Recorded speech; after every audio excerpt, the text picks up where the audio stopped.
Welcome back, everybody, to the GSMC Hoops and Heels Women's Sports Podcast, brought to you by the GSMC Sports Network.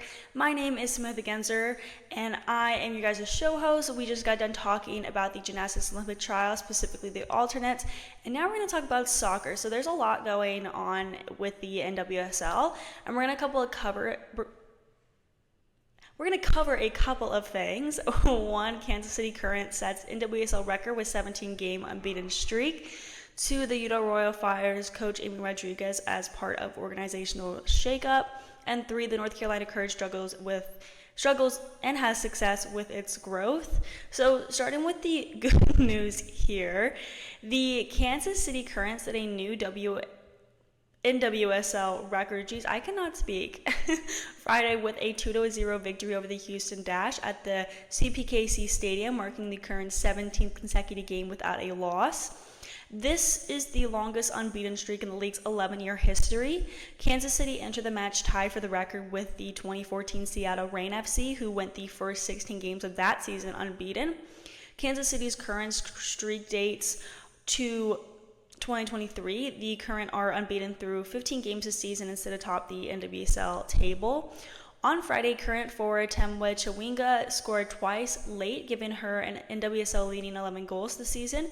Houston, which was without head coach Fran Alonso on the sideline for what the team described as an illness, spent most of the match defending. Kansas City dictated the flow of the match from the outset, outshooting Houston 17-2 in the first half, but the Current frequently squandered their opportunities in front of the net.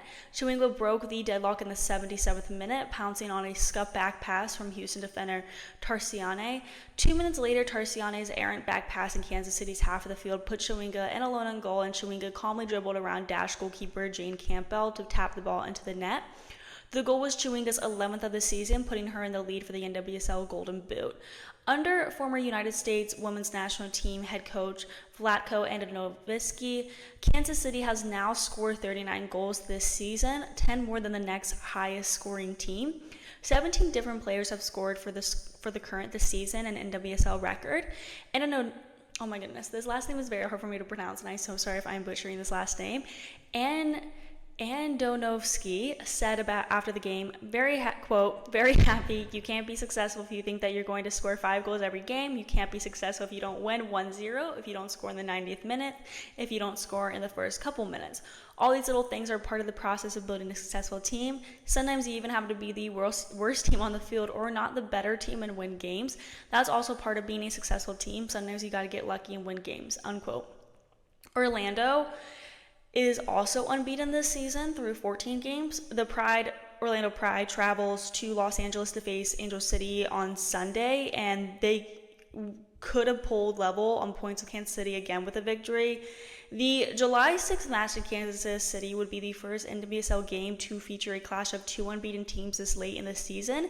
If Orlando wins on Sunday to keep a streak alive, and they did, a subsequent victory in Kansas City on July 6th would end the Current's unbeaten run at 17 games and give Orlando a share of that record, which has not changed hands in a decade.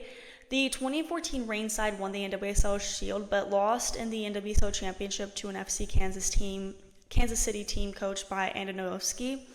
Next, let's talk about the Utah Royals. As you guys know, they are last in the league. They have been doing some rearrangements and have had some club issues, like just with the whole club in general. The club just recently fired first-year coach Amy Rodriguez. The move on Sunday was part of an organizational shakeup for the struggling team. Rodriguez, a former U.S. national team member, is the Royals' all-time career goal scorer with 16 when she played there from 2018 to 2020.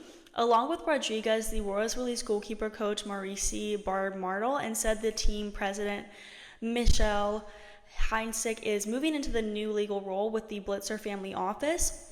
Jimmy Coenrates was appointed Utah's interim head coach. Real Salt Lake president John Kimball will oversee the business operations for the Royals during the search for a new club president. He thanked Rodriguez, Bard-Martel, and Hyncik for their efforts, and he said in a statement, quote, "While we have faced adversity this season, we are focused on building a team off and on the field that can compete at the highest level for years to come. This expansion season has been full of lessons and learnings, and we are now focused on reorganizing leadership efforts on and off the pitch. We are grateful and appreciative of Amy, Michelle, and Maryse and their efforts in helping reintroduce the Royals to Utah's incredible fans in the international soccer community. We believe women's sports are a vital part of Utah's culture. Our club and ownership group are committed to delivering a product of fans will be proud of. While we have faced adversity this season, we are focused on building a team on and on the field that can compete at the highest level for years to come, unquote. So this organizational reshuffle could lead to several positive changes for the Utah Royals. Firstly, it presents an opportunity to bring in new coaching staff with fresh ideas and approaches that could better harness the potential of the current roster. The focus on reorganizing leadership efforts is likely to instill a renewed sense of purpose and cohesion within the team, fostering an environment where players can thrive and perform at their best. Secondly, the shakeup might revitalize the club's relationship with its fan base. By demonstrating a proactive stance and addressing the team's challenges, the Royals can rebuild trust and excitement among supporters. The commitment to delivering a product that fans will be proud of is crucial, maintaining and growing a loyal fan base, which is essential for the club's long-term success. Lastly, this period of change offers a chance for the Royals to reinforce their position within the broader international soccer community. By focusing on building a team that competes at the highest levels, the club can attract top talent and establish itself as a formidable force in women's soccer. In conclusion, while the dismissal of Abby Rodriguez and the subsequent organizational changes may seem daunting, they represent a necessary step towards revitalizing the Utah Royals and the club in general. This strategic reorganization aims to create a competitive, resilient team that embodies the spirit of Utah's sporting culture, ensuring that the Royals can achieve sustained success in the seasons to come. The last thing I wanted to talk about regarding the NWSL is the North Carolina Courage struggles and successes and its growth. Since their entrance in the league, the North Carolina Courage have held a winning reputation as back-to-back champions in the NWSL in 2018 and in 2019. However, with success at the highest level, the club also faced challenges in their culture. Now in their 8th season, the club has put in the work to rebuild their culture and approach, which has led to new milestones in club history. As a longtime sports marketing and business executive for the NBA and MLS, Courage President Francie Gottsegen took a leadership role with the club during a critical time following the coaching scandal of abusive behavior from their former coach and the repercussions of signing a player who refused to wear a pride jersey. However, under Gottsegen's leadership, the club is in a new direction of growth, with one notable benchmark in the increase of attendance. Last season, they averaged 5,384 fans, and in October 2023, the club closed out the regular season with their largest attendance record as they hosted a sold-out crowd of 10,435 fans against San Diego Wave FC, and that is like a huge difference from 5,000 to 10,000. Gottsegen said, quote, "It's night and day to think about when I first started this job in January 2022 to where things are today as a league and a club. From 2022 to 2023, we spent a lot of time thinking about what's the right structure for the organization. We wanted to make sure that we would build this in such a way that we were going to set ourselves up for success. We feel like we're building something really special. We want to make sure people are aligned with the vision for the club," unquote. Along with a 20% increase in ticket sales, the club has also amped up their game day activities to provide fans with a more in-depth game day experience. From hosting their first fan festival last season and partnering with the local sports bar called Sports and Social, the Courage have created their own type of game day atmosphere. On game days, fans can gather at Fenton on the south side of the stadium, where the club provides a shuttle service from the sports bar for fans to gather. Fans rally together with their version of a march known as Walk Through the Woods, as it's about a 10-minute walk from the sports bar to the stadium. One of the unique aspects about their game day experiences with fans is that the stadium capacity of Wake Mid Soccer Park allows fans to connect with players in a personal way following the game. Defender Kaleigh Kurtz said, quote, "Because I've been here for so long, the fans that have been here are so incredibly loyal and amazing. I know a lot of them by name and some of them give me eggs or honey, so I built my own kind of relationship with them in such a cool way. And I think part of it is because of our stadium. They treat us so special even when it's blazing hot in Raleigh, North Carolina," unquote. For Kurtz, the defender signed with the Courage ahead of the 2018 season and has been with the club for the entirety of her NWSL career. As a veteran player, the defender has seen the club go through a variety of growth stages. She added, quote, I think a lot of people think of us as the 2018-2019 greatest team where we only lost one game the entire year 2018. but the league as a whole has become way more competitive. For the Courage specifically, it's building back into that legacy. We won the Challenge Cup the past 2 years, but we're in this to win, and we want to win the big trophies like the NWSL Shield or the championship. In general, as players of the Courage, that's what we're setting out to do, unquote. And then the iconic goalkeeper, Casey Murphy, who will also be on the Olympic team, has played every minute of the 2024 regular season with 41 saves and 56 shots on goal. She said, quote, "I'm really excited about the future of the club, especially this season.